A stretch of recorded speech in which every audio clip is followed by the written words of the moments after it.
Brian Greenwood was one of the most respected climbers in Canada. He pioneered dozens of new routes here in the Canadian Rockies and in the Columbia Mountains. He has 13 new routes on Yamnuska alone, and his 2 routes on the north face of Mount Temple are now classics. Brian retired from climbing in the mid-70s and moved to Duncan B.C. It was here that I caught up with him on August 3rd, 1996. Yamnuska was your mountain, Brian. Do you have any thoughts on why you were so attached to Yamnuska? Well, it was the only decent rock climbing around at the time. Yeah. You came back again and again to the cliff. Well, the most convenient, and like anything else, the more you went up, the more you saw of it, the more you became attached to it, if you want to put it that way. I mean, lots of rock climbing became developed later, it's quite a bit later. I mean, we always tried out to find a few more places, even a lot of the climbs that are, the modern day sport climbing on the small crags, a lot of those crags we looked at in those days, but we never found the inspiration or whatever. I suppose we weren't into the idea of difficult climbs in the way of modern sport climbing, so the Yamnuska was always the most convenient, and it was always there. Certainly for me, I mean, the best routes that were done were things like the Diridissima, Red Shirt, and Forbidden Corner. They're all good, clean, open routes. And now have become the great classics, if you want, and there are a few others like that. So, but I mean, the quality of the climbing on the Yamnuska was pretty good, still is, even if it was a bit loose in places. But compared to the rest of the Rockies, I don't think it was even all that loose. Soon it cleaned up on the good routes. And was Red Shirt? No, Belfry was the first of your. Yeah, probably, but it was it was an obvious corner. Yeah. I went up there first with Dick Lofthouse, and I don't know. I mean, in those days we never used to climb things through it. We just, we'll go climbing, and I'm tired of it now. We'll go back down, and we'll come back next week or the week after or whenever. So. I started it with Dick Lofthouse, and then I went back later with Ron Thompson, and then finished it with Ron. Yeah. I think the first time I went to look at Red Shirt, I was with Jim Steen, this Norwegian fellow that I climbed with for most of one summer. And then after that, I'm not sure, I went back with from Dick Lofthouse, Heinz Carl. We did it. Right. Who found the traverse? Who worked out the traverse? Oh, I'm not sure. Yeah. I think I probably did, because I spent a couple of times trying to climb up above. You go up and then you actually drop down and do a traverse, but I spent a bit of time trying to get up the above bit, and then I think I probably decided we could do the traverse, and that was the time we finished it, once we sort of found the traverse. Right. I mean, the route is supposed to be sort of 5'7", and then the wall is graded sort of A0 or something, but how did you climb that wall? Just normally. Yeah, you didn't nail it on the first attempt? No, I don't know. It was only about 8 foot high, wasn't it, that little wall? Not much more than that, but it's hard. It was just one move climb. Yeah. Well, there's old pitons in there now, but they would have been hard to put in on the lead. It would have been hard climbing, because it still is... well, there's a belay right below that little wall. A very exposed belay. It wasn't a bad one, actually, because I was... guided a couple of people up at one time very early on, and one guy fell off from the beginning of the traverse. he did a big plummet right around to the other end, but it was a good belay, as I say. He sort of straddled the V, and when he came off, he just held me in, because the rope swung across my legs and held me down. Yeah. Oh, gee. Self-belay. How did the route come to acquire its name? the red shirt route? Well, I used to have a old climbing shirt. I used to climbing all the time, and I got tired of it. And I just hung it on a piton at the bottom one time. Said, "To hell with this! I don't need this anymore." And when it must have been just before we did it. I know Heinz came up and looked at it, took one look and said, "What's this rag?" and threw it down, and that was it. That was Brian Greenwood's famous red shirt. Yeah. Missionaries Crack is a classic which you climbed. Did you do that on the first attempt? Yeah, I think so. That was Don's climb, actually. He picked the route out and decided that was a good one to try. So Yeah. And it's not actually very long. I suppose only about 4 or 5 pitch climb. It has a hard crux pitch. Don led that, did he? Mm-hmm. Yeah, if it had been in the early days, it would have taken me 3 trips to get up that pitch on my own. But you did come back and do the second ascent, didn't you? I did one. I did it with Franz Dopp. Right. And Yeah. I don't know whether it was the second ascent or not. Probably. I hear there was a fall on that, wasn't there? Yeah, Franz dropped off on it. It was nothing serious. I mean, he must have had some protection on it. Just That was attempting the crux pitch. Uh-huh. Yeah. Yeah. I was smart. I sent him up it. And he was smart. He fell off it, so I had to do it then. The last climb you did on Yamnuska was Bellrock? Yeah, that was one we kept trying, and I don't know when we started it. As I say, I've completely lost track of the idea of time or the chronology of things. I mean, after all, that must have been 1970 or something. Yeah. But I know I'd been up there before with a few people.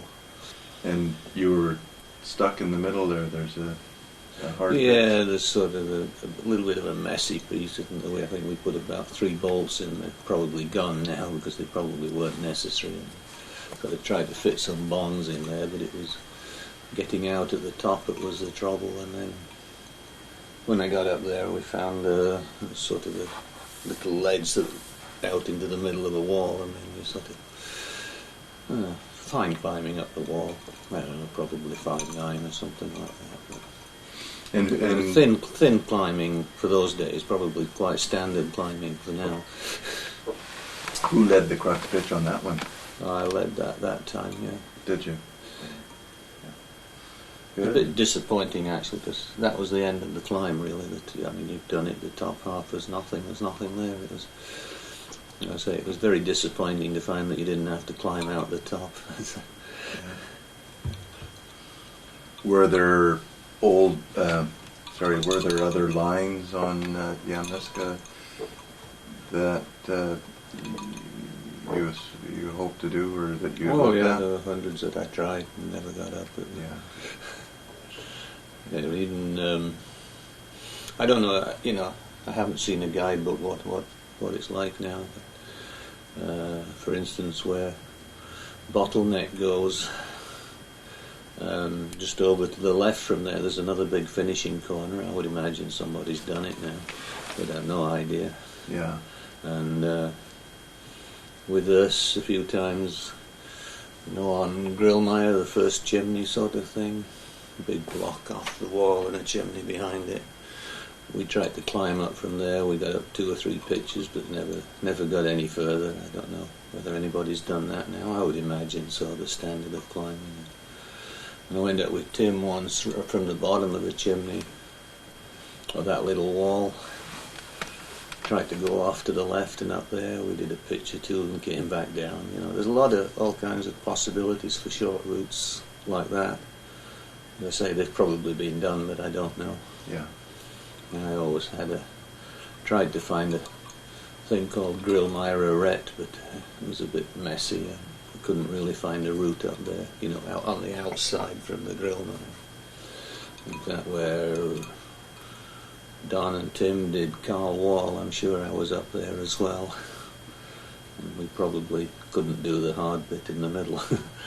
Now I know we got up 2 or 3 pitches there, and then there seemed like a pretty blank spot. Oh hell, there were places all over. Yeah. In fact, the bowl when My original concept of the bowl was further over to the left. Now I don't even know if that's been done yet or not. Yeah, I'm not sure where some of the new routes go. That is the bowl, sort of. Yeah. It does that little curving round bit, and the root actually goes up the edge of it, or even the outside of it. It's, CMC wall. You worked on that. I think it was probably us and myself that went up there first. And I don't know, I went up 2 or 3 times, climbed about maybe 3 pitches. Not very much. Some of it was artificial, and then when Billy and Urs did it, Tim and myself were going to join them, but we sort of didn't get around to it. We let them go on their own. I think Billy especially was glad of it. I think Billy wanted to establish himself, and I'm sure if I'd have gone along, I'd have got more credit than I deserved. So it's good that they did it. So, what other climbs should we talk about? Mount Temple North Face. That is the quintessential Brian Greenwood climb. Oh. Well, I think it's probably the most famous one. It's one of the greatest faces in the Rockies. Yeah.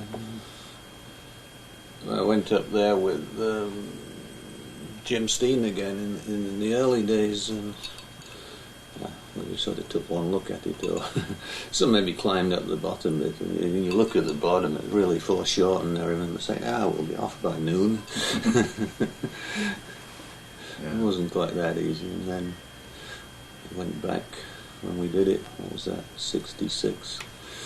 We were with Charlie and Heinz Carl, but Heinz Carl wasn't feeling very well. He turned around and went back down, and we just sort of found the route as it went. We always, or at least I always hoped to go right up the middle, but it looked so nasty, and we didn't really feel like it.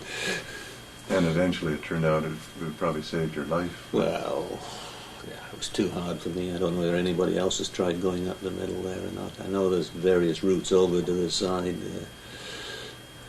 but anyway, I think what we found was quite a pleasant climb. It wasn't too hard. A little bit of mixed climbing, a little bit of quite good rock climbing at not too high a standard, and it just seemed a pity that it came out so far from the ridge, from the summit.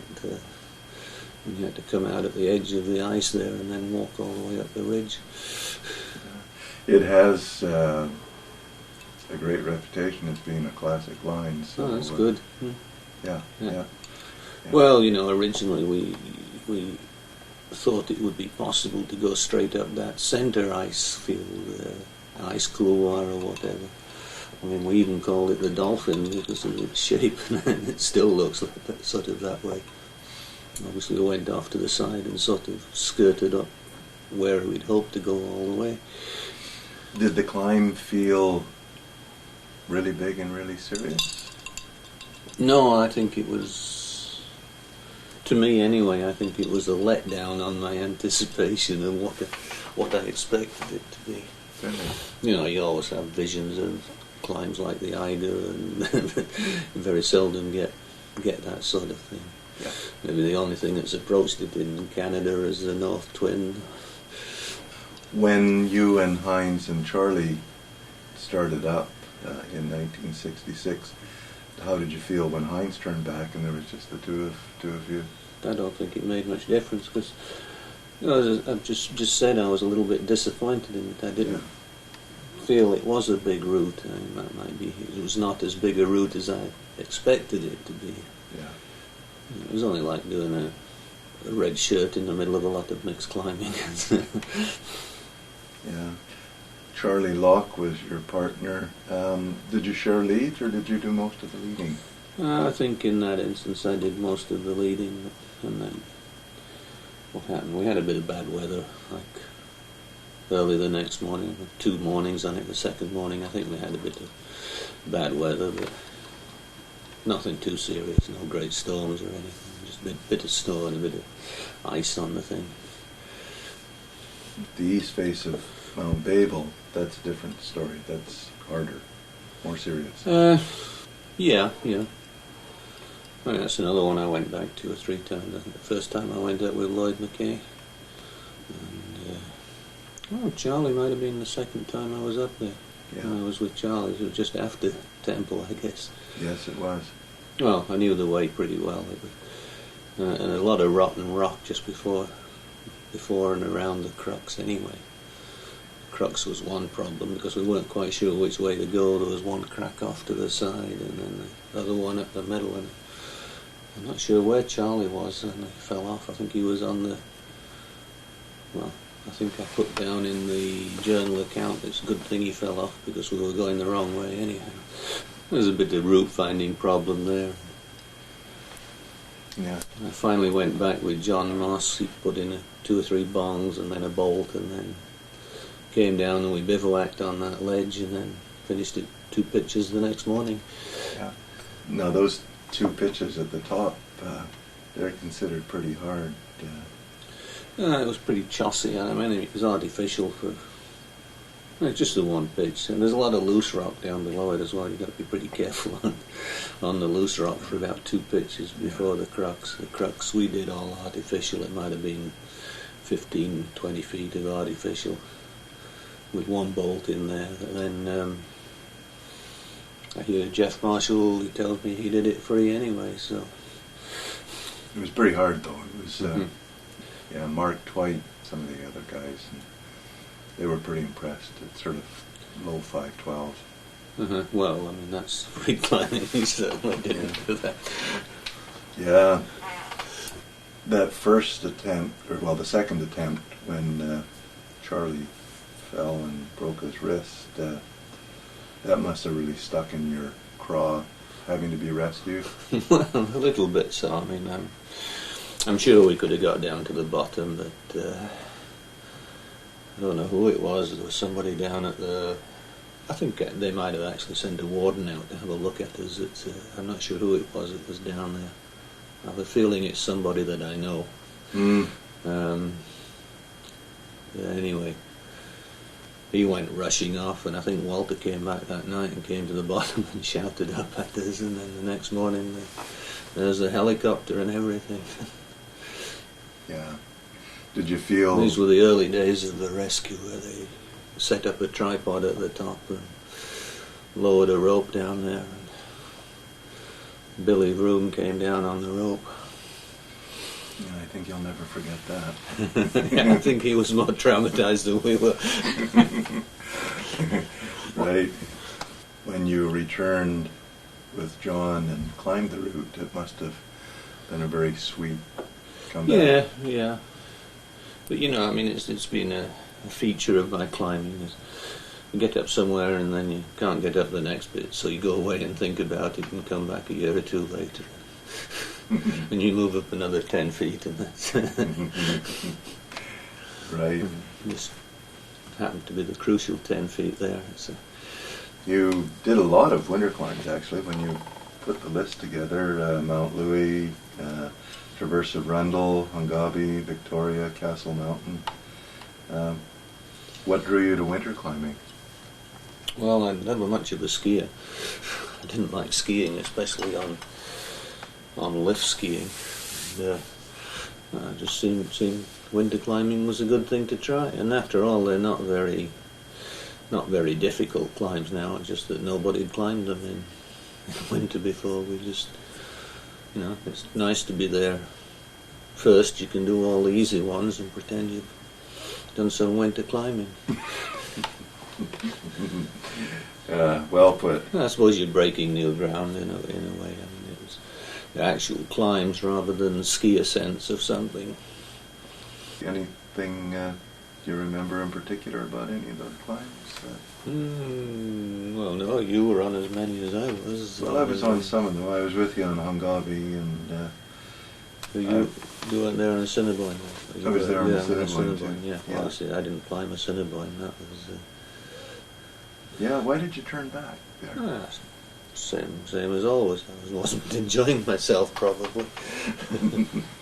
I remember you saying this isn't a bloody race because Gardner and Eckhart were. Always the problem, especially with Eckhart. Yeah. Hungabee was a pleasant climb. We had a nice time. Yeah, except for the 16-hour bivouac in the snow cooler. Yeah, yeah. I slept very well that night. I had one of the best sleeps in my life, so speak for yourself. Yeah. And Victoria, Mount Victoria, you bivouacked right on the summit on that one, didn't you? Yeah. Yeah. That was Don and Eckhart and Charlie. Yeah. Yeah. Yeah. Yeah. Yeah. And you went... Well, there was that earlier attempt as well, up the ridge, and Eckhart takes a blanket out at -30 or something, a blanket from the hut to bivouac.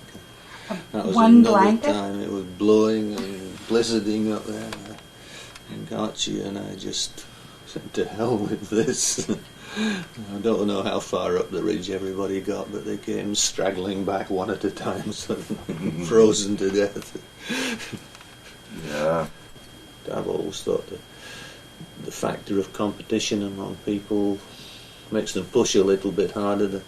There never seemed to be any competition when I was climbing around there, and I didn't really care anyway, because what it seemed was a matter of getting climbs established, getting routes done, so that people could come along and build up to things, rather than, at the early level, say pre-war, there were very few climbs that were little more than a slog. You might put Louis in a climbing category, and if you went to the Bugaboos, Bugaboo Pass and the Conrad Kane routes, but a lot of the other routes were nothing.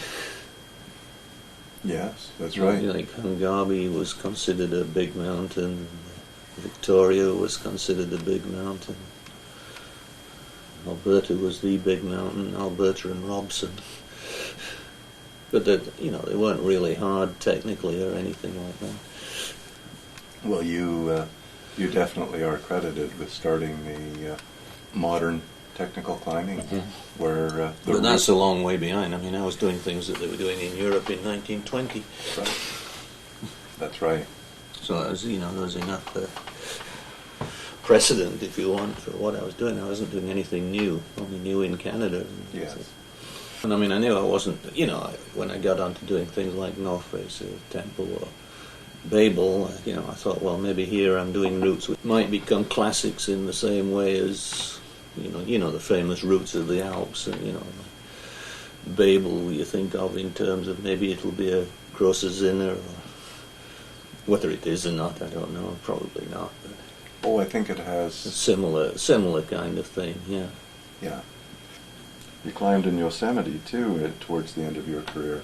You were part of the wave of Canadians that went to Yosemite. Well, Yosemite was the place to be, and the examples were all set down in Yosemite. Yes, but you did some good climbs, particularly the Salafé. Yeah, you just repeating the established climbs, and there are climbs to do, and I mean, there's such a, as far as I was concerned, such a good atmosphere then in Yosemite. Good ambience, if you want to. If you want to go climbing, you just sort of spread it around what you'd like to do, and somebody says, sure, I'll go with you, and away you went. Good climbs, good routes, but perfectly safe, and it's just a matter of taking time on them. And I mean, we took 6 days on Salafé, and I think I can say I enjoyed almost every minute of it. Good. Which is not the same sort of thing as trying to do a North Twin or a... Salafé was probably my last climb. I did the South Face with Tim and a few other North Face of Half Dome with John Laughlin. I think that's the only climb I did with him. And then just like that, you packed it in, 1974, I think. Yeah, pretty well, yeah.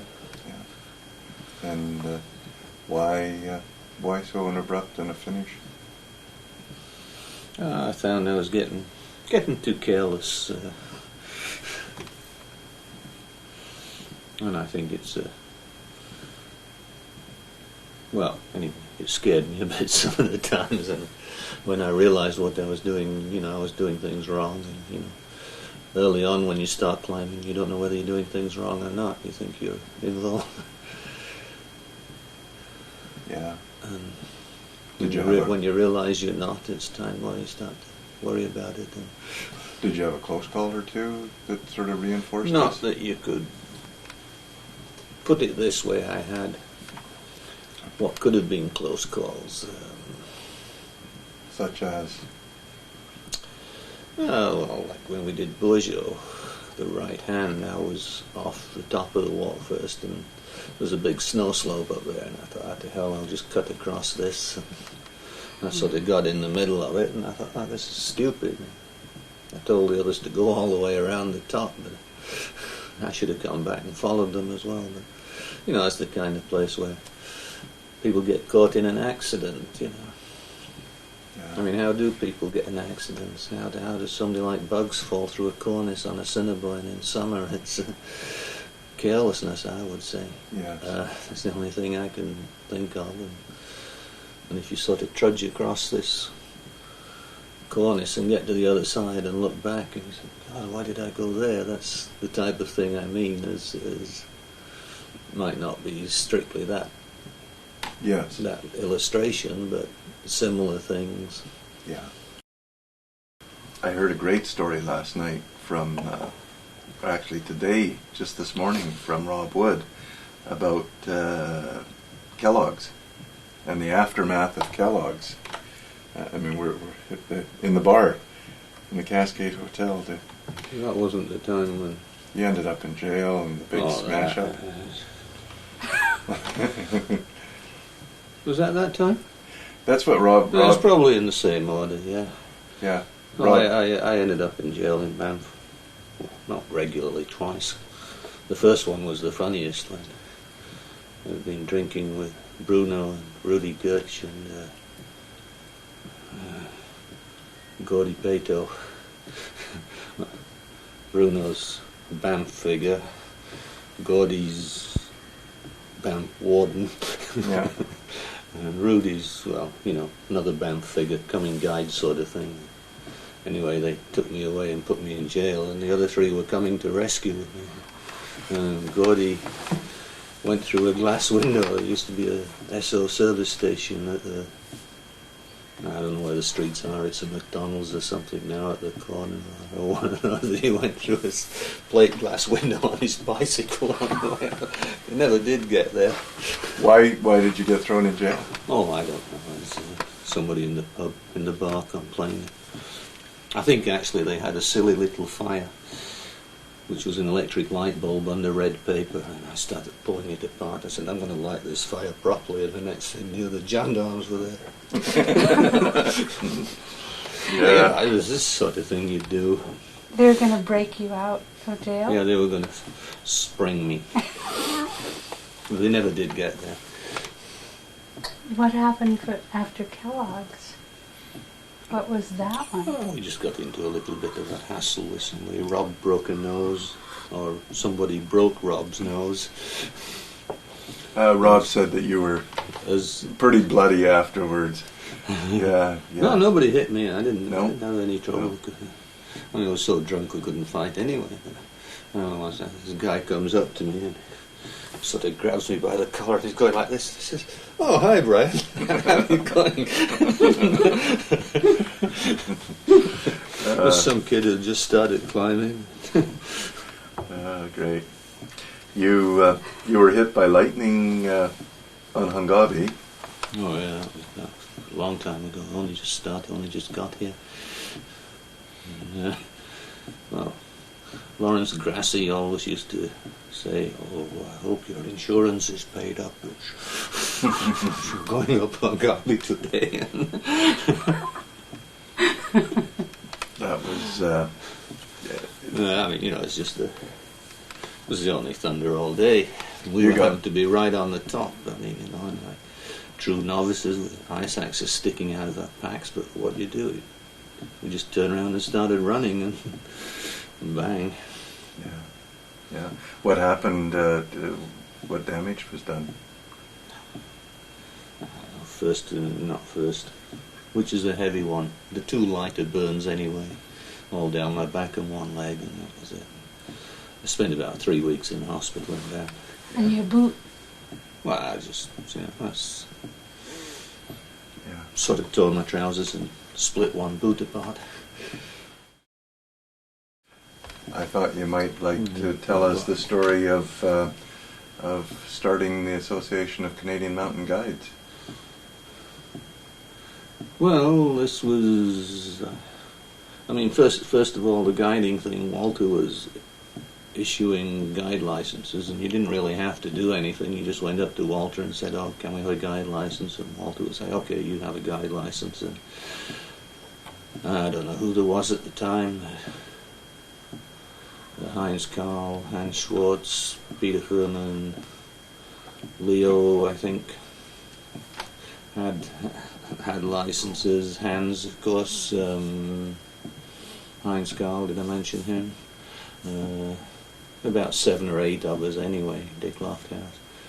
We all decided to form a guides association, and well, we had this meeting, and I ended up being secretary. I wrote a constitution and sent it in and did all that kind of thing. Very simple.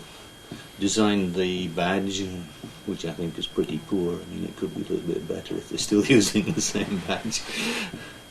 And then we decided to run a guide course, and it was all organised. I think Peter Furman and Leo Grillmeyer were going to be the instructors at it. And I set it all up at the Alpine Club and bought all the food and made all the arrangements, and I thought I planned the course pretty well. Go climbing, take a few lessons indoors, sort of thing. I arranged for some Alpine Club Calgary people to come out towards the end of the course and do a climb, and that all worked smoothly. And I arranged for Walter Perrin and Hans and Bob Hind to come out and be kind of an examining committee, but Walter Perrin was the only one that ever showed up. At the beginning of the course, Leo and Peter both couldn't make it, so I was left. I thought, well, I'll do it myself. And anyway, that's pretty well the story of it. I thought it went quite well. There was 4, call them candidates. We had a couple of good weeks. So you organised that first course and handed out the first ACMG licenses then? Well, I didn't hand them out. I had nothing to do with handing out licenses. Walter Perrin handed them out. Did he? As I say, my idea was that 3 of them should examine them, decide whether they were worthy, should have a license, but Walter walks up and in his typical Swiss fashion says, "Well, you're charging them all this money. I have to give them a license." I sort of didn't seem like a very professional attitude, but I suppose by past standards he didn't have much choice anyway.